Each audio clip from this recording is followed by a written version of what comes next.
Hello and welcome to the World Happiness Festival. My name is Orla Sullivan and I welcome you to Education Day. It is my great pleasure to be with two friends who are doing extraordinary work. So please let me take a moment to introduce Zoe Weil. So Zoe is co-founder and president of the Institute for Humane Education, where she created the first graduate programs in comprehensive humane education, linking human rights, linking environmental sustainability and animal protection. And these are offered online with Antioch University. Zoe is a frequent keynote speaker at education conferences and other conferences. She's given 6 TEDx talks, and she's the author of 7 books so far, including her Amazon bestseller, The World Becomes What We Teach, and the Nautilus Silver Medal winner, Most Good, Least Harm. Zoe, what a pleasure to have you with us. Thank you so much for being here. Thank you so much, Orla. It is such an honor for me. Great. And may I introduce the Executive Director of the Institute for Humane Education. Steve Cochrane served as superintendent of the Princeton public school system until 2020. A graduate of Princeton University, Steve's career in education spans 4 decades and includes many different roles, including university dean, elementary school teacher, school principal, and ultimately an award-winning superintendent. Steve is joining us from Fort Lauderdale in Florida, where he lives with his wife and 2 dogs. Steve, you are so welcome. And thank you, Orla. I'm delighted to be here and really honored to be connected to educators throughout the world who really care about the well-being of our planet and the well-being of our children.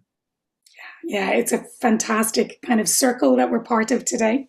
Yeah. So let me begin. So I want to kind of dive in and learn more about your particular approach and methodology, but maybe we can start with kind of the why, what your work is responding to. So I wonder, would you be able to share a little about the reality that you've been witnessing? So both in terms of global challenges, in terms of what young people are facing, the effect it has on their mindset and their heart set, and how your work responds to those challenges. Yes, thank you for the question. So I co-founded this organization because I felt so much sorrow and pain about what was happening in the world, and I knew the power of education to prepare young people to be the change makers for a better future. I'd seen that happen. And the reality is that young people and all of us are facing potentially catastrophic global problems. Climate change is not a future possibility. It is happening right now. We may see the loss of half of all species on Earth by the end of this century. And while there has been progress in so many arenas, which is wonderful, almost 10% of the global population lives in extreme poverty. We still see racism to this day. There are still so many challenges that we need to address and solve. The fact that we have seen the kind of progress we have seen in my own lifetime, which has been extraordinary in so many ways, is a reminder that we can get the rest of the way there. When I was born, half of all people lived in extreme poverty. So the fact that we're under 10% is amazing, but it's not okay. So the global challenges that we face were my primary impetus for becoming a humane educator and preparing young people to be those change makers. And we're going to get in a minute to a different word that we use other than change maker, but I'll save that for a minute. So the other challenge is that young people, despite the fact that things are better in so many ways, young people are more anxious and more depressed. And I think that there are a number of reasons for that. A primary reason is their exposure to all of these challenges and the fact that some of them truly are existential challenges like climate change. So there's this combined need to shift what happens in education for the sake of all life, for the children of all species on the planet, and for the sake of children today in schools.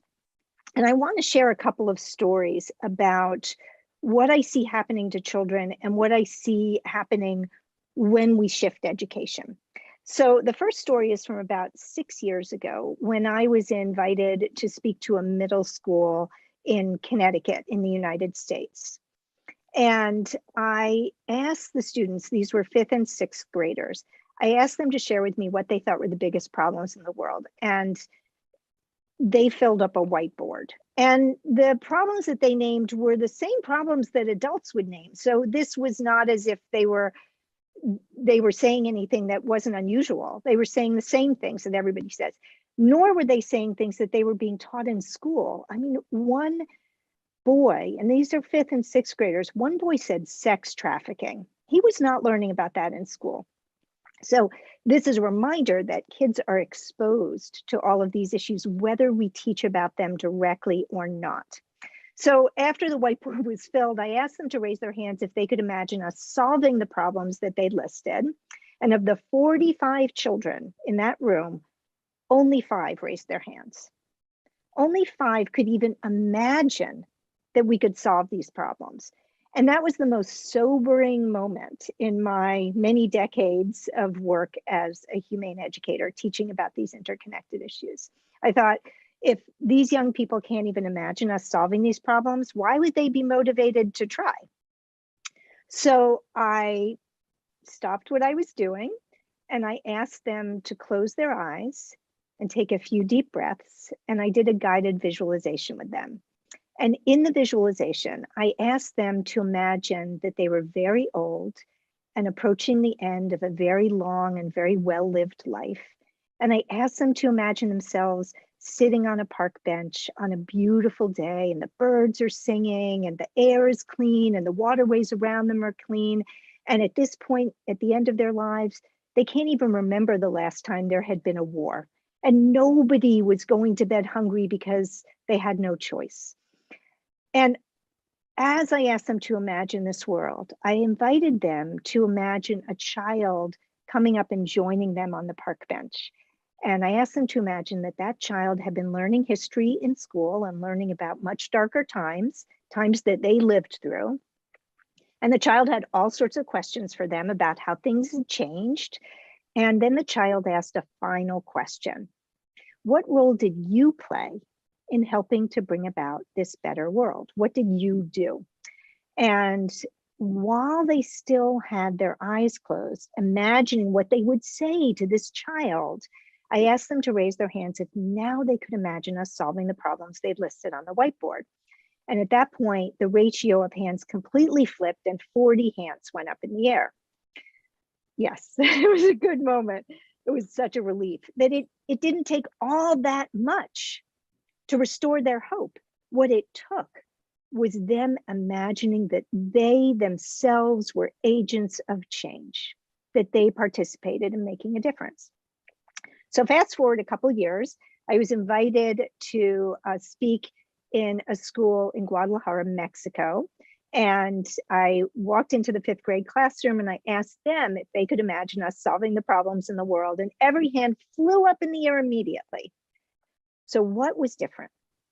The primary difference that I could see was that their teacher, in age-appropriate ways, was teaching them about problems and engaging them in solving them. So their school had set up solar panels, their school had a compost system that they had developed.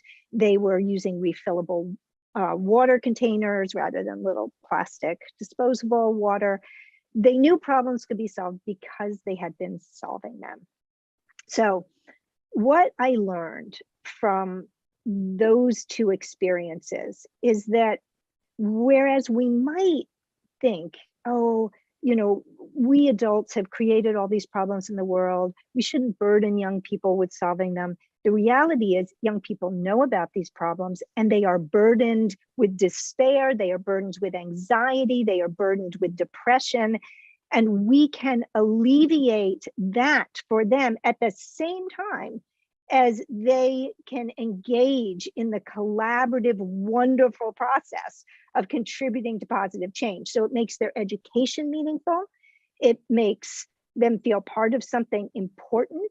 It puts all of the literacy, numeracy, and scientific skills we hope they gain into practice in a real world way. And it turns them into what we call solutionaries. And I'll leave it at that.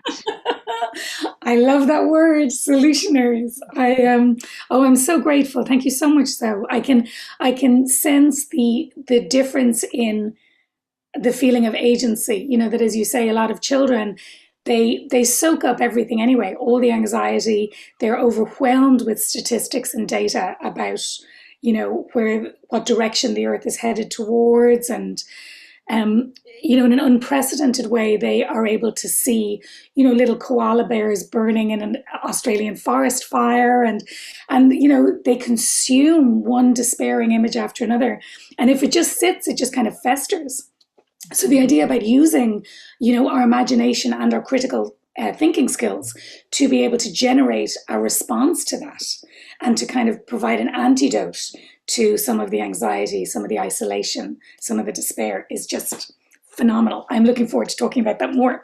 So, oh yeah, go ahead. One more thing, because you just said such an important thing, which is echoing Joan Baez, the singer-songwriter's words, "Action is the antidote to despair." That quote has kept me going, and it keeps young people going. And Professor David Orr, who's a professor at Oberlin College in Ohio, he said, "Hope is a verb with its sleeves rolled up."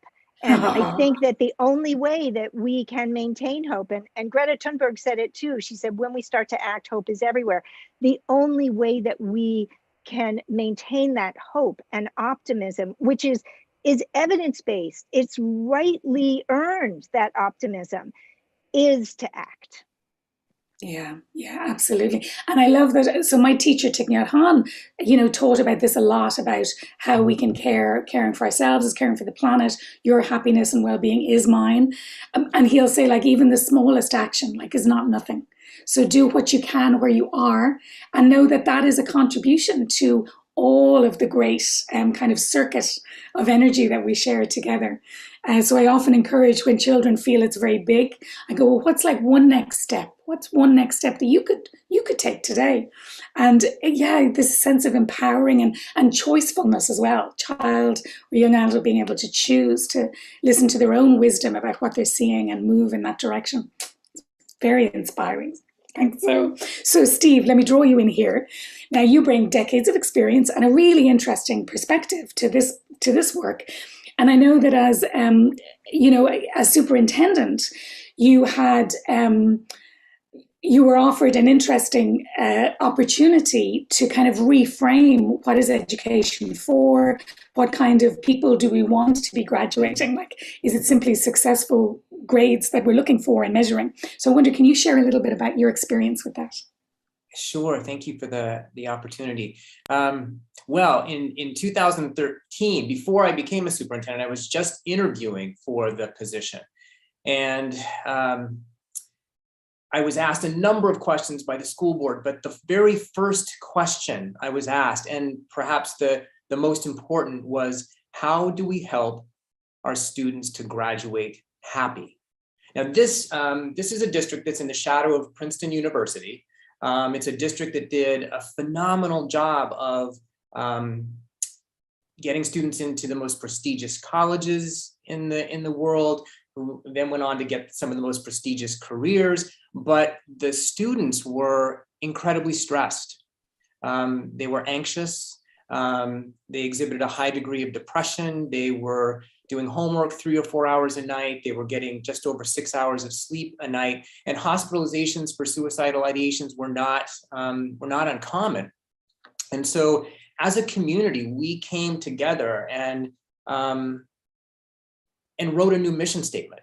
No longer were we focused on simply preparing kids for college and career, but we wrote a statement around preparing all students to lead lives of joy and purpose as knowledgeable, creative, compassionate citizens of a global society. But lives of joy and purpose, I can't think of a higher mission for our schools. And so we also then set out to, once we established that mission, we set out to measure it. And we worked with an organization called Challenge Success out of the Stanford University School of Education, and developed an engagement survey, which we gave to all of our students in high school. And the survey measured 3 forms of engagement. So the highest form of engagement was what was called affective engagement. And this is where students were engaged with both their heads and their hearts. They were selecting their courses not because it looked good on the transcript that they would be sending on for college admission, but because they really were passionate about learning that subject. So these were kids who loved learning. And then the second level of engagement was called behavioral engagement. And these were the students who dutifully came to class, they did their homework, but they were essentially doing school. They weren't loving school. And the third level of engagement was disengagement. These were students who may not be showing up to class, didn't do their homework. But as you can imagine, the vast majority of the students in the Princeton public schools were behaviorally engaged. They were doing school. And I think that's true for school systems around the world. Students are often going through the motions in K through 12 in order to get into a great college, which they think will bring them happiness, or then beyond that into a great job that they think will bring them happiness. And always happiness is pushed off over the next horizon. And so the question really becomes, like, how do we get our students to experience joy and purpose in the present moment? How do we get them to be affectively engaged, connected to learning with their heads and with their hearts? And I think that to all that Zoe just shared, that the real benefit of this solutionary approach to teaching and learning is that it does just that. Students are learning how to solve real world problems that matter to them. And they're passionately engaged, they're intellectually engaged, and they gain agency, they gain optimism, they gain inspiration, they gain joy and purpose, which should be the fundamental mission of all schools. It absolutely should. Thank you so much, Steve. And I want to find out more. So this solutionary approach, it can train our mindset, our hearts to kind of think a little more slowly, to consider things more deeply, to listen to people who we just disagree with, who maybe we're just sure they're just wrong and we're simply right, and there might not be much to discuss.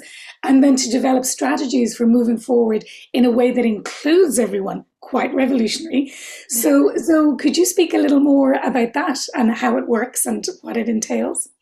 Sure. So we have developed a 14-step process for becoming a solutionary. And you've even just named a few of the steps in it. And I thought I would start by showing a 90-second video that introduces this concept. So I'm going to share my screen.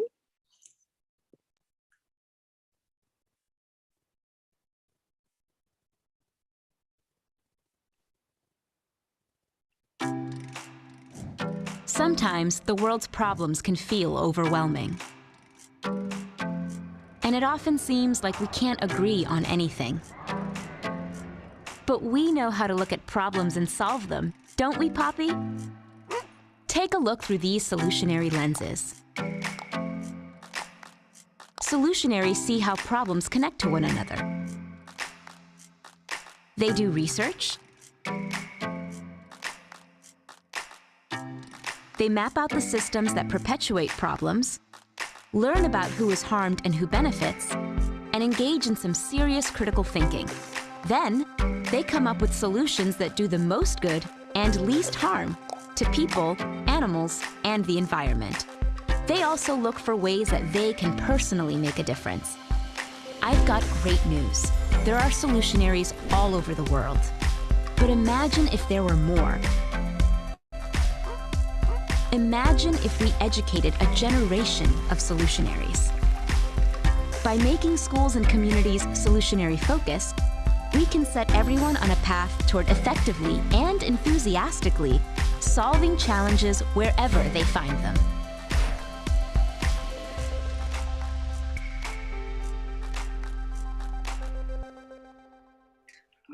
Wonderful. That is very contagious in its passion for being a solutionary.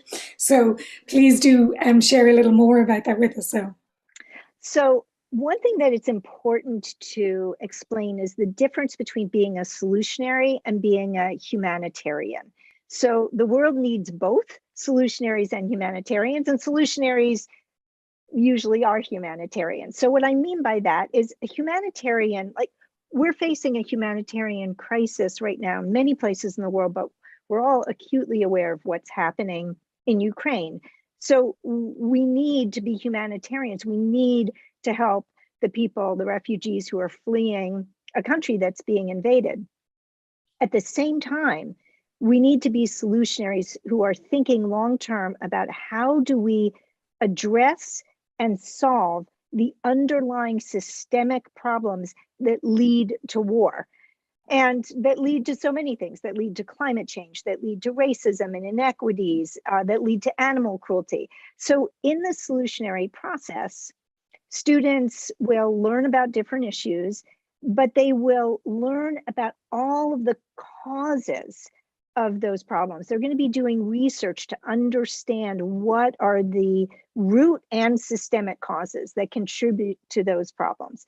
And they're going to learn also from the different stakeholders who are both being harmed and who are benefiting from the problem or the systems that perpetuate it. You know, problems don't exist in a vacuum. Somebody's benefiting from most of them, and they're benefiting from the systems that cause those problems. So we need to identify those. We need to talk to those stakeholders because there's going to be resistance. Anybody who has power, who is benefiting, is going to resist change that might cause them to lose power or to lose those benefits. So our tendency in our very polarized societies is to create an either or and sides and then argue about who should win instead of looking at the underlying problem. And I'm going to give you an example from the United States. So in the 1990s, it became clear that the northern spotted owl in the Pacific Northwest of the United States was becoming endangered. And instead of addressing this problem of these endangered animals, there was an immediate fight about the owls versus the loggers who were logging the forest that were destroying the owl's habitat. And so people in the Pacific Northwest, if you drove through those areas, you would often see signs in front of people's houses that named their side. You know, there might be a sign that said, "This house bought for by logging dollars." So why couldn't we, instead of having an argument and the media getting in on this side taking and politicians, why couldn't we have said, we need jobs for people and we need to protect our environment? Those are both things that we need to do. So that's what a solutionary does. A solutionary is going to talk to all stakeholders and look at places where we can leverage change. Where are the systems where a small force can have a big impact, looking at the impacts on everyone. And by everyone, I mean people, animals, and the environment that sustains us. So that triad is the ethical framework that a solutionary works within. And so this process that solutionaries go through allows them to become investigators, critical thinkers, systems thinkers, strategic thinkers, thinking about those leverage points, and ultimately creative thinkers. And sometimes the creativity doesn't come with, you know, coming up with a completely brand new idea about how to solve the problem, because there are tons of ideas out there. Sometimes the creative thinking comes into play when we think, there's this fantastic solution that isn't being implemented because of these systemic barriers. I'm going to create some idea for how we break down those barriers and we implement an already successful or really brilliant idea. And that happens too. And then ultimately, the goal is that as students do this work and they collaborate and they learn, they get to not only devise solutions, but implement them, which is why we urge schools and teachers to start small and locally. global warming's a big problem, but telling a bunch of sixth graders solve global warming, even if it's the issue they're most passionate about, it's too much. But how could the school itself address some global warming issues where that whatever their solutions are could be replicated? And we actually have another one of these animated videos that's 10 minutes long, and it's become a Solutionary, and it goes through the students doing that process. People can find that on our website, humaneeducation.org. Fabulous. Thank you so much. Steve, I want to check in with you as well. With this approach, it seems to me there's such a strengthening quality of, a young person being able to feel that they have a role to contribute, and that they have, I guess there's this natural broadening of perspective through listening to different stakeholders and then developing a plan. It seems like a profound preparation for our whole lives. Like if we have those kind of skills as we move through our life. And I'm conscious that many teachers who will be joining us now may think, well, that's fine for you people. Like you're very interested in peace and solutions, and that's all well and good. But I have a curriculum and I have no time, and I am under so much pressure already. There's no extra space in my classroom. Is there something that we can offer these teachers to, words in terms of an attitude or an approach that might support them on Monday when they go into school? Yeah. Exactly. Yeah, I call that what can I do tomorrow takeaway. And it's a great question. And so I have a few things that I might offer, and I would start with, so the next time you're with your kids, whether it's Monday or the next week, give them some index cards and invite them to complete the following writing prompt. A problem I would like to see solved in my school, in my community, or in my world is ... Have them write down their ideas, post them on a bulletin board so they're there for reference. Students can add to them. Students might identify the quality of the lunch in the cafeteria. They might identify the quality of the air that they're breathing.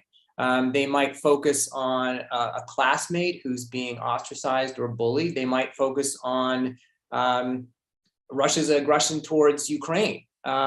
So not every problem, as Zoe pointed out, not every problem can be solved by a child in school, but they will start to develop compassion, curiosity, and knowledge. And then as a teacher, you can help them identify problems that they can reasonably address.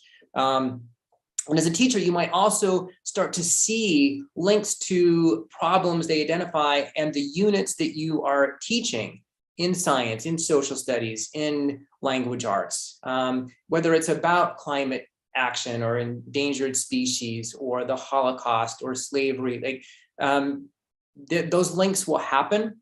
And you can begin to incorporate into your lessons some of the elements of the solutionary process. Maybe you're not taking students through the entire process, but maybe you're helping them look for root causes or the impact of one system on another system. And maybe you're even finding a way to bring into your lessons some of the solutionaries who are out there already, who are doing the work, to give them that sense of hope.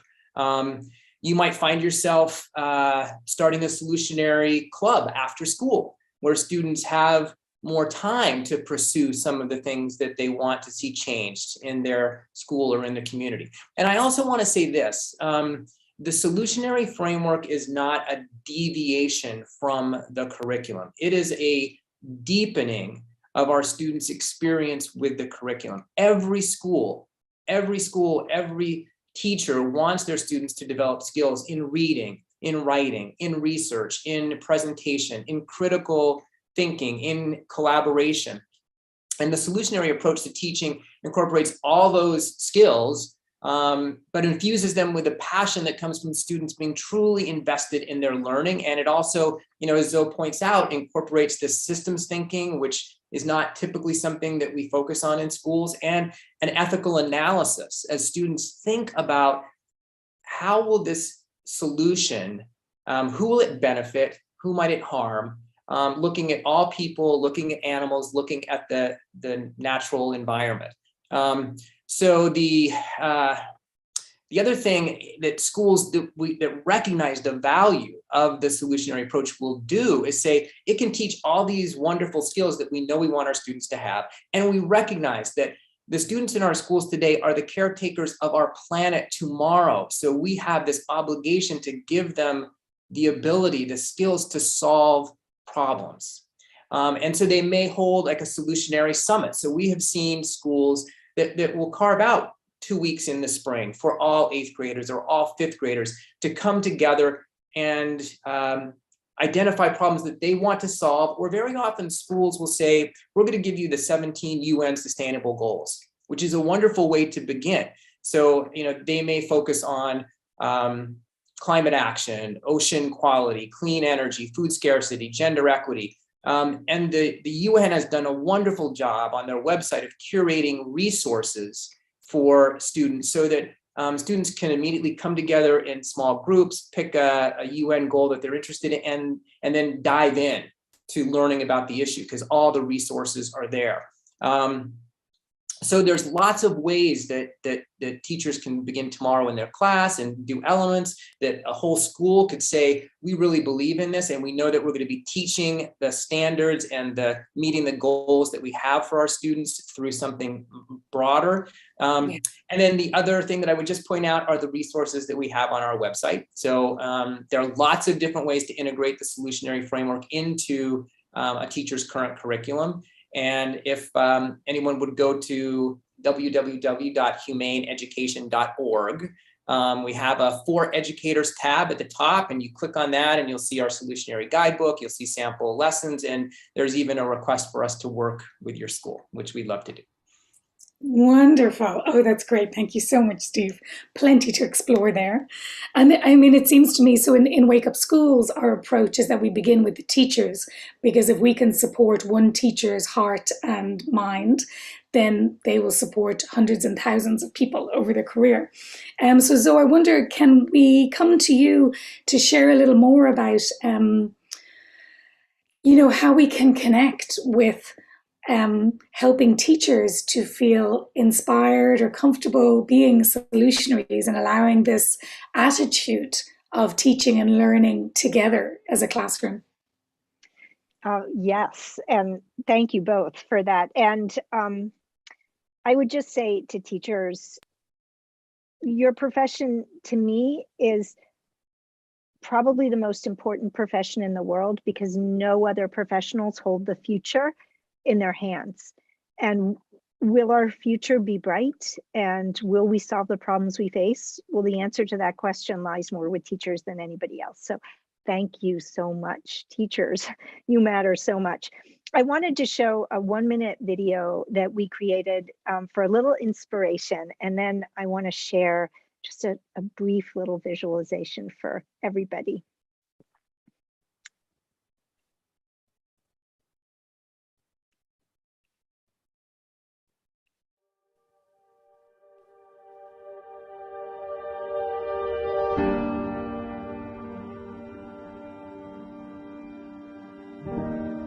This hand will scale up tidal energy to address climate change.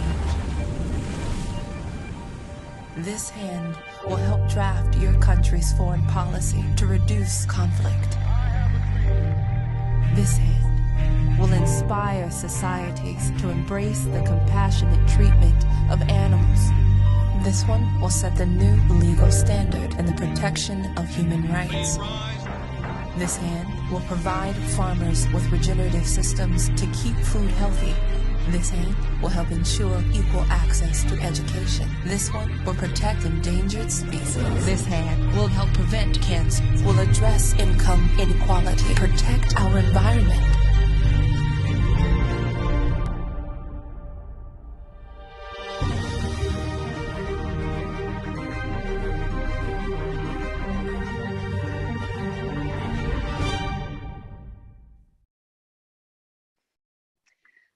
So I hope just watching that makes you feel inspired, whoever is listening, and reminds you of your incredible power as an educator to make this happen. So how will we take action? That's the primary question. And we are here to support any teachers with all of our resources, and even with a micro-credential program for teachers to really dive in, become solutionaries yourself, and then learn how to teach your students to be solutionaries.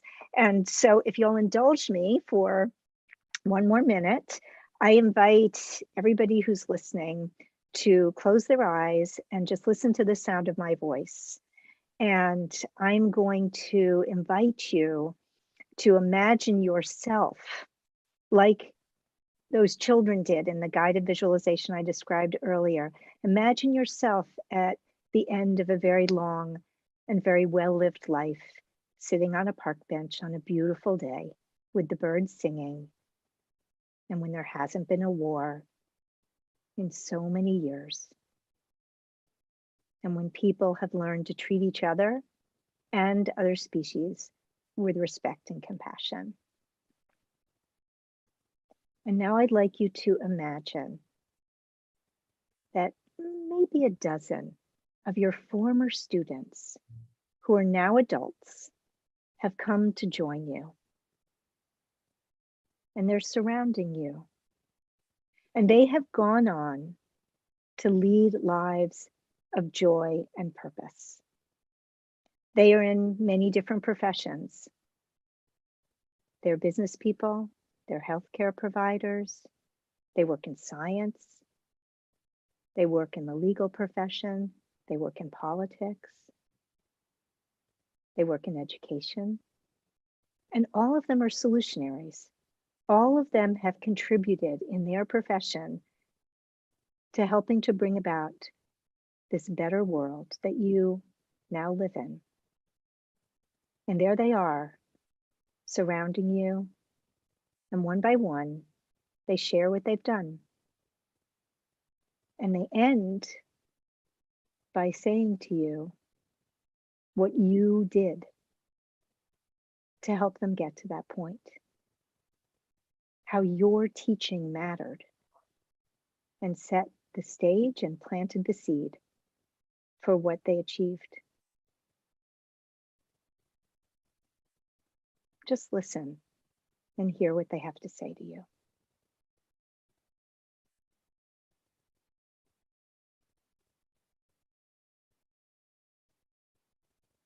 Just take in how much you mattered.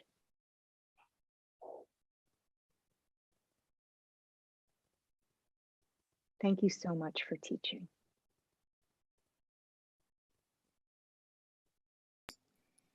So thank you so much. What a beautiful exploration. And for me, especially at a time that either feels very fragile or very cemented. Actually, it for me, it tapped into this vast possibility of change and scalability of this kind of positive, wise energies going through our society. Amazing. What a beautiful practice. Thank you so much. Thank you so much for having us both. It has been my absolute pleasure, and I'm conscious of time, so we will need to close eventually. We could have spent the whole day talking about this. So, yes, may I thank you once again. There's Weil, there's Steve Cochrane. You can check out more about the work at humaneeducation.org.